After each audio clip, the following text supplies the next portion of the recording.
Salut à tous. Salut, Bonsoir. tu es de quelle religion? Catholique, chrétienne catholique. Tu es catholique? Ouais, j'étais déjà monté, bon, très vite fait. J'avais parlé à Tony, c'était surtout par rapport en fait à la nature du temps avec la matière et bref. Il m'avait justement parlé d'autres civilisations qui, attendez que ça me revienne, qui en fait voyaient l'univers en Ah, cycle. en cycle, oui. Que Ouais. j'avais dû te dire que la vision avec une origine de l'univers et du temps, c'est très judéo-chrétien comme façon de voir le monde et qu'il y a d'autres civilisations qui, avec leur cosmogonie, leurs croyances et la réincarnation et tout ça, eux, ils voyaient plutôt le temps d'une façon cyclique, donc il n'y avait pas de début. Je me souviens Ouais. maintenant. Ouais. C'était ça. Mais j'avais réfléchi, en fait, et à vrai dire, on pourrait toujours garder le fait que l'univers a des cycles, sans pour autant qu'il n'y a pas, comment dire, qu'il n'y a pas quand même une vision linéaire du temps, tu vois, un peu comme les années qui défilent. Les années sont des cycles, mais pour autant, il y a quand même une vision linéaire, tu vois. Mais Qu'en général, les personnes qui croyaient au cycle, c'est observer surtout la nature. Et comme ils considéraient que la nature marchait par cycle, ils en déduisaient que l'univers marchait par cycle. Mais du coup, j'étais pas vraiment venu monter pour ça. J'étais surtout en train de me dire, et étant donné que je suis en plein questionnement, et des fois je vous regarde, et je me disais, moi qui suis catholique, si jamais, disons que je me pose quand même beaucoup de questions, et je me dis, bien que je comprends parfaitement qu'on ne peut pas avoir de preuves, je pense qu'on ne peut pas avoir de preuves certaines au-delà de l'avis ou du doute. Euh, Est-ce qu'on pourrait dépasser ce doute en se disant, par exemple, est-ce que vous pourrez me démontrer que le catholicisme, ou même le christianisme dans son ensemble, est une erreur? Est-ce que vous pouvez faire ça ou pas? C'est déjà une question. alors, le truc c'est que ça dépend de ce que tu appelles démonstration, mais comment dire? L'autre fois, tu avais abordé des sujets un peu métaphysiques. Mhm. Il se trouve que la métaphysique, c'est A implique B. On part d'hypothèses, on déroule, on arrive à une conclusion. La conclusion, elle découle toujours des hypothèses. Et le truc, c'est que les hypothèses en métaphysique, on ne les vérifie jamais. On les présuppose, on espère que ça marche. On ne les vérifie jamais. Donc c'est pas réellement des démonstrations, ce sont des conclusions de chaînes d'intuition, on va dire. Mais ça n'amène pas de démonstration. Donc on n'a pas de démonstration métaphysique de l'existence de Dieu. Enfin, on a des démonstrations, mais on peut pas dire que ça prouve l'existence de Dieu. On en a d'ailleurs pour et on en a contre. Des preuves contre Dieu en métaphysique, il y en a aussi. Euh, mais ça reste dans le cadre de ces hypothèses, quoi. Donc voilà, du coup, on peut rien conclure. Le truc, c'est que derrière, le pape se ramène avec un bouquin qui s'appelle la Bible, un autre bouquin qui s'appelle la doctrine sociale, le catéchisme, les congrégations pour la doctrine de la foi, le code canonique. Et toute l'histoire de la tradition catholique. L'idée, c'est que si on trouve des incohérences là-dedans, tu vas toujours pouvoir t'échapper. Il n'y aura pas de preuve absolue. Tu vas Mhm. toujours pouvoir inventer quelque chose pour dire c'est pas une preuve que le catholicisme est faux. Par contre, on peut te donner des indices forts, tu vois, des choses bizarres, des choses qui, si le pape était réellement protégé par l'Esprit Saint, des choses qui ne devraient pas se trouver dans le code canonique. Comme- excuse-moi de te couper. Je pourrais avoir un exemple, enfin, s'il te plaît? Bah, Je, en je- fait, pour la chrétienté, dans la Bible, on est d'accord qu'il y a plein de choses qui ne devraient pas s'y trouver. Des choses dégueulasses dans la Bible. Et la seule façon dont on s'en sort, c'est dire c'était les juifs. Je trouve ça dégueu, hein, Ah, mais non, enfin, je voyais ah, ça. c'est l'Ancien Testament, c'est l'Ancienne Alliance, Dieu il était méchant. Euh, Ouais, enfin moi j'avais déjà demandé ça. On m'avait expliqué parce que justement quand j'ai découvert, alors C'est moi ce que je te dis, vous trouvez toujours une explication, mais non, il je n'empêche vais que te donner l'explication qu'on m'a donnée. la méthodologie des croyants, c'est toujours celle-ci. C'est il y a une quantité de choses dégueulasses dans un texte, on invoque des explications ad hoc et annexes quand ça ne correspond plus à la morale d'aujourd'hui. Et bah, pour l'Ancien Testament, c'est ça l'excuse, c'était pour les Juifs. D'accord. Mais C'était l'ancienne alliance. est-ce que tu penses pas quand même que la morale du monde occidental et du monde moderne ne repose pas sur la morale du Nouveau Testament? Non, Tu absolument pas. penses? D'accord. Je peux te le prouver de plein de façons, mais juste, je voudrais continuer cette espèce de Oui, oui, démonstration de d'accord, méthodologie. on va pas s'étaler. Tu n'es pas pour l'esclavage. Non, non, pas du tout. Tu es pour l'égalité homme-femme? Alors, disons que, En droit. En pour droit. moi, en droit, non, je pense que les hommes et les femmes devraient avoir des droits adaptés, mais aucun ne devrait être, comment dire, dépendant l'un de l'autre. Ok. Bah, ce serait très intéressant de savoir pour toi quels droits les femmes ne devraient pas avoir ou quels droits les hommes ne devraient pas avoir. Ben, par exemple, je pense que d'un côté, par exemple, que les femmes devraient avoir un salaire à partir du moment où, par exemple, elles font des enfants, elles devraient carrément avoir un salaire de l'État qui les couvre, parce que en soi, par exemple, les enfants, c'est un peu l'avenir du peuple ou de la nation. Et pour moi, ça serait normal qu'en fait, qu'elles ont un salaire, un peu comme les fonctionnaires, par exemple, un truc que les hommes ne pourraient jamais avoir. Un salaire comme les fonctionnaires qui pourrait les mettre à l'abri, ne pas être dépendantes, par exemple, de l'homme. Excuse-moi, j'ai eu un message. Oui, Mais pas de enfin, souci. je vois ce que tu veux dire, mais c'est du coup c'est une forme d'équité, quoi. Comme il y a quelque chose de biologique qui potentiellement va perturber leur carrière, on compense en leur donnant un salaire. Donc c'est de l'ordre de l'équité. Ça veut Ouais, dire c'est qu'à ça. 60 ans, elles auraient la même chose. C'est pas réellement une inégalité de droit. C'est Mhm. toute personne qui a un enfant, tu lui donnerais ce salaire. Ouais. Bon, mais c'est tout. Elles n'ont pas moins de droits. Non, enfin, Elle ça n'est veut pas dire sous l'autorité de son mari.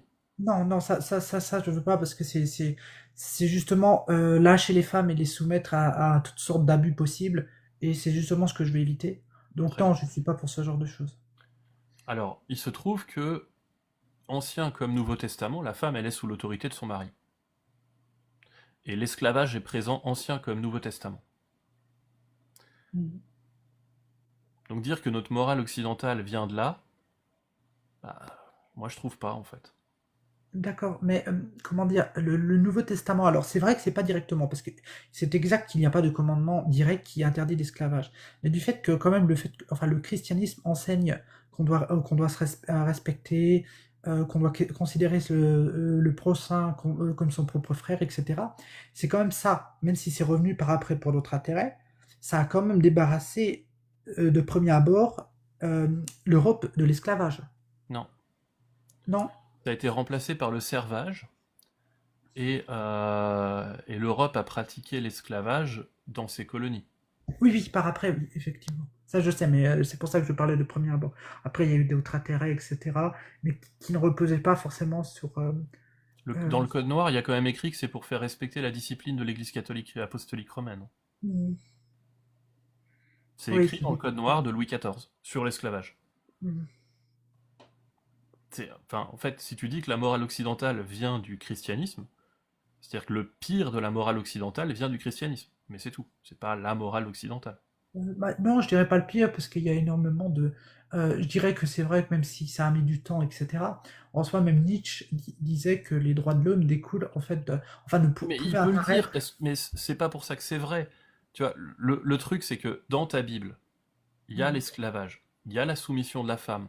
Elle est soumise en toutes choses. Au niveau de la science, il y a une quantité de choses dans la Bible qui sont fausses, absolument fausses. Et ah, il faut que des gens inventent des explications ad hoc pour corriger le problème. ça me plairait bien, ça, que tu m'en sortes un, s'il te plaît. Un truc faux scientifiquement? Oui, Bah, t'es faite, assez parlant. t'es faite, tu ressembles plus à un singe ou à une côte de porc? Non, ça, c'est clair. Non, mais oui, quelque chose qui... Parce que oui, oh, non, j'avoue que je risque de sortir des choses ad hoc. Mais Enfin, disons, La Genèse, c'est quand même des aberrations du début à la fin. oui, c'est vrai. Euh, Est-ce que tu penses que dans la morale européenne, les enfants sont coupables pour les péchés de leurs parents? Non. Par exemple, Juste Max. imagine, mon père, il vole un cochon, et après il a un accident de voiture, ce qui fait qu'il Non, peut non, pas être puni. Est-ce que ça, moi, on va me couper la main? non, non, là, je suis d'accord, c'est pas du tout logique. Alors que Dieu, si jamais Mhm. si tu ne l'honores pas correctement, tes enfants sont maudits jusqu'à la quatrième génération. C'est dans les 10 commandements. C'est le premier commandement d'ailleurs. Ah, Si tu l'honores correctement, Dieu va t'honorer sur 1000 générations. et c'est carrément mis dans les 10 commandements que que c'est le cas, ça. Parce que Alors, moi, j'ai toujours vu les 10 commandements, mais pas. Enfin, il n'y avait pas ça. Je sais que tu honoreras Dieu, etc. Mais je savais c'est pas parce que que. tu regardes la version. En fait, c'est ça. Tu regardes la version qui est dans le catéchisme des 10 commandements. Tu regardes pas la Bible. Dans la Bible, dans les 10 commandements, la femme c'est une propriété. L'esclavage est dans les 10 commandements. Les enfants sont coupables des péchés de leurs parents dans les 10 commandements. D'accord. En fait, ce qu'on a aujourd'hui, ça découle des Lumières. C'est une opposition au christianisme. Ouais, Et j'irai regarder, mais est-ce que c'est possible sans trop vous ennuyer que vous pouvez me le démontrer? Vous me dites si c'est. Sinon, je peux le Juste, faire. j'ai en 10 secondes, Maxime, un petit exemple d'erreur scientifique. Vraiment, en 10 secondes, je l'aime bien, celle-là. Dans Lévitique 11:6, il est dit que vous ne mangerez pas de lièvre qui rumine. Le lièvre, il rumine pas. Ah, c'est une D'accord. erreur. J'aime bien celle-là, elle est simple et D'accord, oui, rapide. oui, il use ses dents et il ne rumine pas. Il frotte ses dents contre. Mais ça n'a rien à voir avec une rumination, là, je suis d'accord. Ok. c'est Exode combien Pourquoi je suis dans le Deutéronome? Parce qu'il y a le Deutéronome aussi là-dessus. Les 10 commandements, ils sont cachés où? 25.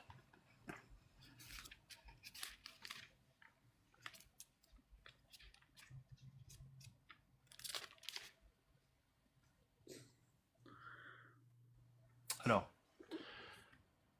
commandement numéro 1. Bon, prologue. Je suis l'Éternel ton Dieu qui t'ai fait sortir du pays d'Égypte et de la maison de la servitude. On est d'accord? Les Hébreux étaient esclaves en Égypte. La Oui. servitude, c'est l'esclavage. Mhm. C'est clairement dit. Esclavage égale servitude. Dieu libère les Hébreux de la servitude. C'est de l'esclavage. Bon. Tu n'auras pas d'autre Dieu devant ma face. Tu ne feras point d'image taillée ni de représentation quelconque des choses qui sont en haut dans les cieux, qui sont en bas sur la terre, qui sont dans les eaux plus bas que terre. Tu ne te prosterneras point devant elles, tu ne les serviras pas, car moi, l'Éternel ton Dieu, je suis un Dieu jaloux qui punit l'iniquité des pères sur les enfants jusqu'à la troisième et la quatrième génération de ceux qui me haïssent. C'est-à-dire que si moi j'ai des enfants, ils seront punis sur 4 générations. D'accord. Tout ça parce que je suis contre l'esclavage. Mhm. Du coup, je hais Dieu puisque lui, il est pour. Et je trouve ça horrible. Et il va punir mes enfants pour ça. Et tu vois bien, tu vois cette idée d'hypothèse ad hoc. Si je te dis, imaginons que je te dise, désolé, il y a des gens qui font des trucs bizarres avec l'affichage et ça me plaît Ouais, pas. c'est Tony. Si je te dis, je suis milliardaire, je t'invite au resto, tu vas vouloir des Mhm. preuves. Et si je te dis, ouais, mais je suis milliardaire, mais aujourd'hui, sauf aujourd'hui, donc je peux pas te montrer mon compte en banque. Je t'ai apporté une hypothèse extraordinaire. Je te Ouais. demande quelques sacrifices et puis tu auras une vie de rêve après. Après, hein, on verra après. Et quand tu demandes des preuves, je te dis non, mais là je peux pas. Tu vois, il y a toujours une exception, toujours un truc qui justifie a posteriori. Dès que tu me poses un problème, je t'invente un truc bidon pour le justifier. Bah là c'est pareil, ils ont réécrit les 10 commandements, ils appellent ça une interprétation, mais c'est quand même écrit qu'ils punissent les enfants pour les fautes des parents. Mhm. Bon. Et qui fait miséricorde jusqu'à 1000 générations à ceux qui m'aiment, et qui gardent mes commandements. Tu ne prendras point le nom de l'Éternel ton Dieu en vain, car c'est l'Éternel, car l'Éternel ne laissera point impuni celui qui prendra son nom en vain. Souviens-toi du jour du repos pour le sanctifier, tu travailleras 6 jours et tu feras tout ton ouvrage, mais le septième jour est le jour du repos de l'Éternel, ton Dieu, tu ne feras aucun ouvrage ni de toi, ni ton fils, ni ta fille, ni ton serviteur, ni ta servante. Donc tu fais pas travailler tes esclaves le dimanche, car Dieu, il se repose le dimanche. On l'a dit un tout plus haut. Hein. La maison de la servitude. Dieu qui libère les Hébreux de la maison de la servitude. Servitude, c'est esclave. Et dans les 10 commandements, sur le dimanche, on te dit, les esclaves, ils travaillent pas. Donc du coup, tu as le droit d'avoir des esclaves, mais t'as pas le droit de les faire bosser le dimanche. Ni l'étranger qui est dans tes portes. Car en 6 jours, l'Éternel a fait les cieux, la terre, la mer et tout ce qui est contenu, et il s'est reposé le septième jour. Donc dans les 10 commandements, on te dit que le monde a été fait en 7 jours. Oui. Donc, les chrétiens qui nous disent, dans l'Ancien Testament, je prends que les 10 commandements. Vous avez l'esclavage, vous avez l'injustice, et vous avez le monde fait en 7 jours. Vous prenez un télescope, vous verrez, il n'a pas été fait en 7 jours, le monde. C'est pourquoi l'Éternel a béni le jour du repos et l'a sanctifié. Honore ton père et ta mère afin que tes jours se prolongent dans le pays de l'Éternel ton Dieu. Tu ne tueras point, tu ne commettras point l'adultère, tu ne déroberas point, tu ne porteras point de faux témoignages contre ton prochain. Et là, mon préféré, tu ne convoiteras point la maison de ton prochain. Donc ça c'est bien, le cambriolage c'est mal. Tu ne convoiteras point la femme de ton prochain, ni son serviteur ni sa servante. Un petit retour sur l'esclavage. Ni son bœuf, ni son âne, ni aucune des choses qui appartiennent à ton prochain. La femme, c'est une possession. Et il n'y a pas écrit tu ne convoiteras point l'homme de ton prochain. Donc, mesdames, quand vous lisez la Bible, Dieu, en fait, il ne s'adresse pas à vous. Il n'a pas envie que vous la lisiez.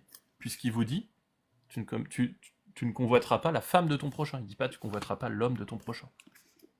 Ouais, je sais pas. Il n'y a rien qui va, en fait, dans ce texte. Et là, c'est juste les 10 commandements.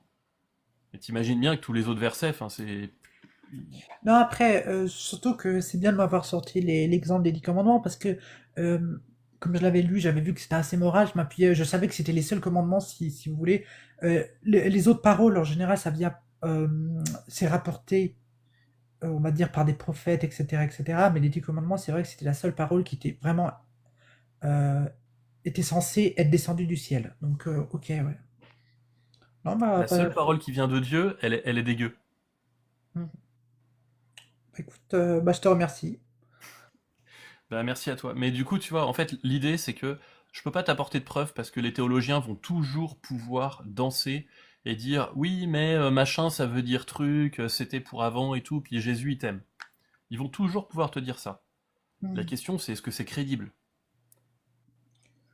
Sachant qu'il y a des Oui, milliers de non. religions sur Terre, est-ce que tu veux vraiment, sans preuve, en suivre une qu'à ça? Euh, non, effectivement, j'aurais aimé voilà, suivre la meilleure. J'ai toujours pensé que bon, c'est surtout par rapport au Christ, etc., où j'ai toujours pensé que c'était la meilleure, du moins moralement. Après, c'est vrai que, voilà, bon, ça me fera encore réfléchir là-dessus. Mais je te remercie. Merci à toi. Après, voilà, je suis pas là, genre enfin, je vais pas faire des pirouettes, surtout pas à la rigueur sur ce que tu m'as présenté. Je veux dire, c'est. Sur les 10 commandements, on peut pas trop, hein. Non, non, effectivement. Il Non, y a c'est quand quelque même... chose. Il y a tout, en fait, juste dans les 10 commandements, t'as esclavage, anti-science, misogynie. Et, injustice. Moi, Ouais. je vois pas comment on s'en sort de ça. Et sur les preuves, vraiment, ce que je trouve le plus frappant, c'est que les apologètes catholiques, dès qu'ils t'amènent une preuve, ils te mentent. C'est que des mensonges, leurs preuves. D'accord. C'est-à-dire, qu'est-ce que tu entends par imante au niveau des Tu preuves? regardes entre ce qu'ils annoncent et ce que tu vas trouver sur Google. Genre, ils te disent, il y a des études scientifiques, tu regardes sur Google. Dans le meilleur des cas, il y a une étude. Ils analysent pas grand-chose. Tu regardes la conclusion de l'étude, c'est pas concluant. Puis le sphère de Mhm. Turin, on sait que c'est un faux aujourd'hui. On sait que c'est un faux, c'était un objet d'adoration à l'origine, que des chrétiens ont créé pour symboliser le Christ, comme il y a des croix dans les églises et tout, ils ont symbolisé le sphère. Mhm. C'était un objet d'adoration. C'était pas fait pour être considéré comme étant le sphère au départ, comme étant l'authentique. Il a été utilisé pour faire des processions, des prières, des trucs, et petit à petit, les gens ont oublié que c'était un faux. D'accord. Et aujourd'hui, il y a des apologètes qui disent regardez, on a le sphère authentique de Jésus, alors que les analyses au carbone 14 le datent au XIIIe siècle, Mhm. les documents historiques le datent au XIIIe siècle, et les techniques de tissage montrent que ça vient de là aussi. D'accord. En fait, ouais, en fait, j'avais déjà écouté l'histoire avec le Saint-Suaire de Turin, où c'était en carbone 14. Et beaucoup avaient dit, effectivement, enfin, beaucoup de chrétiens avaient dit, non, non, mais vous avez pris une partie qui était détruite, qui était recousue au Moyen-Âge. Donc, voilà, j'avais quand même toujours ce doute. Et même, il paraît-il, il y a une étude dernièrement qui avait été faite, je crois, au rayon X, qui relevait qu'il était vrai, etc. Mais après, j'avais quand même un doute, disons, ça se tient plus sur les textes de la Bible qui décrit le linceul comme étant en deux parties. Parce que je crois qu'il y a un verset qui décrit que le linceul couvrait, enfin il y avait un morceau Je qui sais pas. couvrait le visage, etc., qui correspond pas vraiment au linceul qui existe aujourd'hui. Ça c'est exact. Ça, Après, je ne saurais pas dire, mais enfin, vraiment, il y a une quantité de mensonges incroyable. Euh, et faut vraiment faire gaffe, parce que genre, il y a un témoignage qu'on a de temps en On a temps. carrément les preuves hein, pour le linceul. On a les traces historiques Oui, d'un baron ou d'un prince qui voulait faire le Turin et qui a envoyé une lettre au pape en disant: Yo, j'aimerais faire un suaire pour pouvoir représenter le Christ. C'est une œuvre d'art. Est-ce que je peux le faire? Et on a la lettre du pape qui répond: Oui, vas-y, fais ton suaire.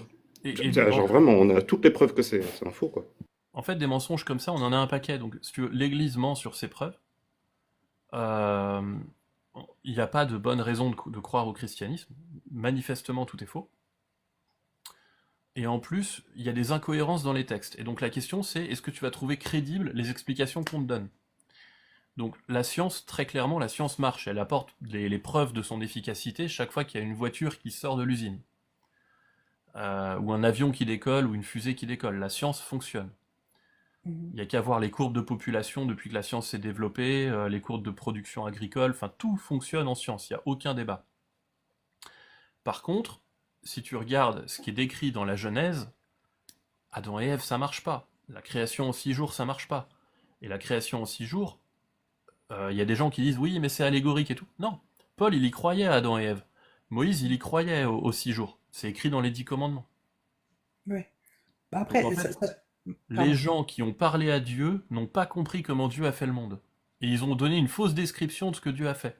Ça n'a pas de sens. Faut arrêter de se moquer de moi. Ouais.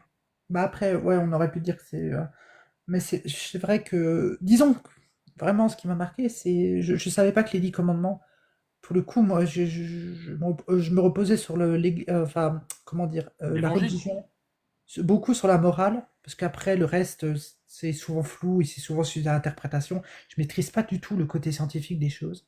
Donc ça, je sais que si on m'amène des preuves ou des trucs, je peux. Mais c'est vrai que sur le côté moral, ça me gêne beaucoup. Mais Bah, qu'est-ce qu'il te faut comme côté moral que tu peux pas trouver sans le christianisme? comment dire? Disons que je partais du principe, mais ça c'était une observation du monde, je pense que, comment dire? Que s'il y a eu, surtout c'est aussi l'avis de Nietzsche, qui disait que par exemple les droits de l'homme ou la démocratie, enfin tout ça pouvait qu'intervenir vraiment chez des peuples qui s'inspiraient en fait du christianisme. Alors, il disait pas ça comme ça parce que lui il s'appuyait du fait que une, une religion qui considère qu'un homme, enfin un dieu s'est fait homme, c'était la seule religion qui pouvait considérer que l'homme avait de la valeur. Il argumentait ça comme ça, je pourrais plus vous en sortir exactement. Donc, je considérais quand même que la morale, qui est souvent une morale assez occidentale, était le fruit même du christianisme. Et comme je considère que après c'est peut-être en tant qu'occidental, je considérais que la morale occidentale, à ce que on m'avait démontré, j'en avais pas vu d'autres, je considérais la morale occidentale, et je la considère peut-être toujours actuellement, comme étant supérieure. Donc il est vrai que je m'appuyais sur le fait que ça soit le fruit du christianisme. Est-ce qu'il est Donc, supérieur à la morale orientale? je dirais que oui. Disons que je m'appuie, par exemple, je sais que par exemple, dans les années 70, il y avait encore des ventes d'esclaves à la Mecque. Et je sais que c'est les chrétiens, je crois, la femme de je sais plus quelle présidente qui a fait en sorte que ça s'arrête. En Roosevelt. fait, voilà, Roosevelt, merci. En fait, énormément l'islam ne voyait vraiment pas ça, aussi bien que ça a Ça, je suis évolué. d'accord, mais est-ce qu'elle l'a fait avec un verset de la Bible? Non, elle l'a pas fait à verset de la Bible, mais disons qu'elle l'a fait sur la base d'une morale apportée par la religion. Elle l'a fait Voilà. sur la base du 13e amendement des États-Unis. Elle l'a D'accord. fait sur la base des droits de l'homme et du citoyen et des droits de l'homme, de la Déclaration universelle des droits de l'homme. Ce sont ces textes-là qui lui ont permis de juger que c'était mal l'esclavage. Mais si tu lis la Bible, tu ne peux pas condamner l'esclavage en utilisant un verset de la Bible. Mm. Non, non, ça je le sais, ça je le sais. Même le Nouveau Testament, enfin, disons qu'il y a pas directement. On va dire ça, je sais que pas directement, puisque même, je crois qu'il y a un des commandements qui dit aux esclaves de respecter leurs maîtres et aux maîtres de respecter leurs esclaves. Donc en Tu sais soi, comment Lincoln a fait passer le 13e amendement? Lincoln, il était protestant aussi, hein. Il était Mhm. luthérien. Mais tu sais comment il a fait passer le 13e amendement? Non, pas du tout. Bah, il y avait la guerre de sécession, et chaque fois qu'il prenait des territoires et qu'il y avait des fermes qui avaient des esclaves, bah en fait il les libérait, et il leur donnait une tunique et des armes. Et ça lui faisait son armée. Donc il a convoité, il a volé l'esclave de son prochain pour pouvoir interdire l'esclavage plus tard. C'est- Et c'était un vrai problème pour lui, hein, parce qu'il avait conscience que si la guerre se finissait trop tôt, il n'arriverait pas à les libérer, et il n'arriverait pas à faire passer l'amendement. Donc voilà, il y avait deux trois trucs un peu compliqués, mais en fait, enfin, vraiment, le code noir, c'était Louis XIV, roi de droit divin. Dedans, il y a écrit que c'est pour faire respecter la discipline de l'Église catholique. On est en 1600 et quelques. Mhm. Bah, ouais, beaucoup, à la rigueur, Je peux dire beaucoup que c'est de. une morale moderne, occidentale, si tu veux, mais pas chrétienne. Ben, moi, inspiré du christianisme, à la rigueur, tu vois, ça, je pourrais dire que c'est les gens s'appuyaient beaucoup sur le. La religion a été énormément instrumentalisée. Après, là, comme je dis, je suis d'accord. Tu m'as démontré, franchement, que les 10 commandements, qui je trouvais quelque chose de très bien et je m'appuyais dessus pour moi, prouver que Dieu était moral, tu me prouvais quand même. Enfin, tu viens de me démontrer que c'était pas moral du tout. Donc, je t'avoue que. euh, En fait, tu prends les droits de l'homme, tu prends... Puis je trouve ça bien aussi le fait de considérer que l'homme peut être horrible et que c'est de sa faute. Tu vois, que ce sera pas le démon t'a habité, donc non, chaque homme peut être horrible. Chaque homme peut faire de mauvaises actions. Mhm. C'est immoral d'excuser les mauvaises actions des hommes par le diable. Le diable, il n'existe pas. Quand les hommes font le mal, c'est qu'ils ont décidé de faire le mal. Euh, Et il y a plein de trucs comme ça, tu vois, le péché d'Ève, qui se transmet de génération en génération, le péché originel, c'est pas moral non plus. Et en fait, tu peux en trouver plein comme ça, des trucs qui n'ont rien de moral et qui sont dans la Bible. Et par contre, si tu lis les droits de l'homme, bah là, t'as à peu près l'inverse de la Bible. L'homme et la femme sont égaux. Euh, Enfin, tout le monde est égaux, en fait. Il n'y a pas d'esclavage, il n'y a pas de torture, il n'y a pas de peine cruelle. On va demander la lapidation de personne. Les gens ont le droit à une éducation, les gens ont le droit au mariage, les gens ont le droit enfin, tu vois. mhm. Non, non, je Et je, vois. je pense vraiment que... Et d'ailleurs, l'esclavage, au début, en France, c'était 1792, la première abolition, ou 94, je sais plus. Ensuite, ça a Ça été... doit être 92, il me semble. Ouais, 92. Donc c'est les républicains qui ont aboli l'esclavage, puis c'est sous Napoléon que c'est revenu, puis C'est c'est la rétabli. République qui l'a aboli. C'est-à-dire que chaque fois que le pape a mis sa couronne sur la tête d'un mec, l'esclavage était là. Ouais, après, je sais pas si Napoléon l'a fait sous les. Ou pas, je crois que lui c'était vraiment économique, mais. Bah oui, mais il n'empêche que Mhm. ça dérangeait pas les papes en fait. Non, je suis d'accord. Parce que c'était dans la Bible. Et il y en a plein comme ça. Et le pire, c'est que la justification de l'esclavage là-dessus, elle est encore plus injuste, puisque c'est non seulement il y a de l'esclavage, mais en plus il y a une condamnation transgénérationnelle. Les Africains étaient considérés comme étant condamnés à être les esclaves des esclaves. Oui, à euh, cause des fils de Noé, moi je voilà, connais Shem, le ça. fils de Noé, qui a vu la nudité de son père. Ouais, et qui s'est moqué. Donc c'est double peine, quoi. Enfin, Mhm. Moi, je dois vous laisser là-dessus. Merci, Maxime. C'était bah vraiment très merci de sympa droite et de comme gauche. jeu. Un salut de Ciao, droite ciao. ou de gauche. Bon, bah, je te remercie beaucoup en tout cas. Ça Bah, m'a merci. appris certaines choses, surtout comme je dis, sur les 10 commandements. Ça m'a un peu choqué d'ailleurs. Merci à Euh, toi. Et ouais, en fait, moi, je peux pas te prouver que le christianisme est faux. Ce que je peux te prouver, c'est que le christianisme tel qu'il est écrit dans la Bible est faux. Et des théologiens vont inventer des excuses et des explications ad hoc. Maintenant, de toute évidence, si tu vas devant une falaise avec un géologue et que tu lui demandes les traces du déluge, il va se moquer de toi. Il n'y a pas de traces du déluge. Le monde, il n'a pas été créé en 6 jours. Noé, c'est des conneries. Ça n'a jamais existé. bah, Il n'y a jamais eu de géant sur la Terre. Adam et Ève, c'est faux. À partir de là, en fait, la Bible, tu peux la jeter à la poubelle. C'est des Oui. légendes. C'est vrai que l'histoire de Noé, j'avais déjà lu, enfin, je savais que à un moment, tu sais, l'eau, disons que l'eau avait recouvert la terre, etc., à une époque. Donc je pensais que c'était ça, en fait, les traces du déluge.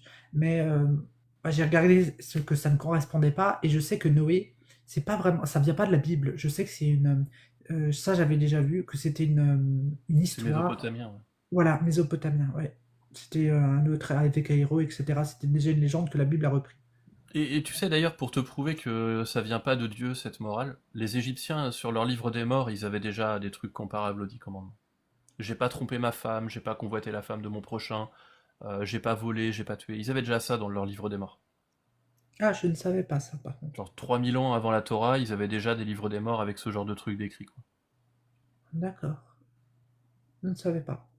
Donc du coup, en fait, enfin, moi ce que je constate, si tu veux, c'est que les religions, principalement abrahamiques, parce qu'elles ont ce défaut-là de ne pas évoluer facilement, elles ont maintenu une tradition, et une tradition de l'Antiquité. Pour l'islam, c'est très clair, la tradition, elle est violente, et l'islam n'a commencé à évoluer que dans les années 60, on va dire. Enfin, j'exagère un peu, mais pas loin. Le christianisme a commencé à évoluer à la Révolution française. Enfin, le catholicisme, pardon. Le christianisme, avec le protestantisme, justement, il avait déjà euh, un peu insufflé l'Europe et aux États-Unis fondé ça. Mais tu vois, ça s'est fait dans des guerres de religion. euh, Ça a toujours été une horreur en fait. Et à chaque fois, même si ça a évolué, on garde le poids de cette tradition. C'est-à-dire que tu veux gravir le Mont Blanc, tu veux grimper sur le Mont Blanc, mais tu te balades avec un sac à dos dans lequel tu as tout un tas de saloperies. Un tas de saloperies, typiquement, la théorie de l'évolution qui va pas forcément être compatible, l'esclavage, l'inégalité homme-femme, l'homophobie, euh, plein de trucs. Alors il y a des trucs qui sont tellement gros qu'on les jette à la poubelle et on fait pas gaffe et on se dit qu'on reste chrétien. Mais il n'empêche que cette tradition-là, elle reste, et c'est un sac à dos à la fois dans la morale et dans l'évolution. Mhm. Je pense qu'en Chine, ils s'en sortent mieux. Ouais, je sais, il y a le taoïsme, je sais, après, moi c'est plus le culte des ancêtres aussi, le C'est shinto. essentiellement basé sur les ancêtres, et il y a pas autant de ce truc-là. D'accord. Par contre, le respect de l'individu, là-bas, il n'est pas aussi développé qu'ici. Mais par contre, ils ont un meilleur respect du collectif. Donc Oui, c'était... ça, moi, je préfère ma morale, parce que c'est la mienne, mais je vais pas juger non plus, quoi. Mhm. Et ils ont pas du tout la même forme de religion. Donc après, tu vas dire que la morale chrétienne est supérieure, alors qu'en fait, la morale chrétienne, si tu veux vraiment la regarder, il faut regarder ce qui était fait par Rome il y a au moins 1000 ans. La morale orthodoxe, celle qui a le mariage des petites filles dans son code. La morale catholique, c'est le mariage des adolescentes. Mais justement à ce propos, je sais qu'il y a quelquefois des mariages très jeunes, mais non, enfin, il me semble que c'est avec d'autres personnes très jeunes. Je ne sais pas si c'est autorisé de marier, par exemple, une jeune personne avec une personne âgée, comme une jeune fille avec un homme âgé. Enfin, je Alors, crois pas que ce soit... en fait, enfin, ça fait pas partie des empêchements, mais même si c'était vrai, quand t'avais 14 ans, est-ce que t'avais le droit de conduire une voiture? Je crois qu'il y a une époque, mais ça n'a pas tenu longtemps. Oui, bah, Non, non, il y a 70 ans peut-être, mais bon. oui, oui. T'avais pas le droit d'acheter une maison quand t'avais 14 ans. Oui, oui, on peut même voir le droit de vote en fait. T'avais Quand pas on le droit de considère que vote. voilà, quand on considère que tu as le droit de vote, c'est que tu as la capacité de pouvoir prendre des décisions en général. Exactement. Et là, on laisse des gamines de 14 ans se marier et décider de leur vie. Moi, je trouve que ça va pas du tout. C'est pas bon. Mhm.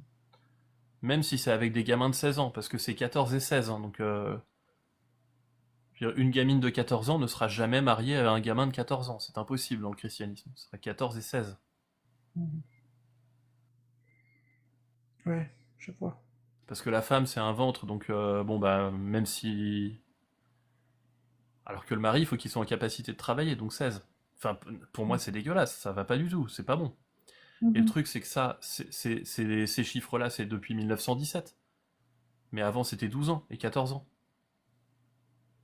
Ouais. Non, non, je comprends, je vois le problème. C'est pas inspiré par l'Esprit Saint, si tu veux. Même s'il y a des trucs bien dans la religion, il y en a quelques-uns, c'est pas possible que ce soit inspiré par l'Esprit Saint. Alors, évidemment, les théologiens vont toujours pouvoir te dire, oui, mais il y avait un contexte, c'était à l'époque, c'était truc. N'empêche que ça pue, quoi. L'Esprit Saint, il est pas là. Mhm. Enfin, voilà. Je te remercie pour cette conversation.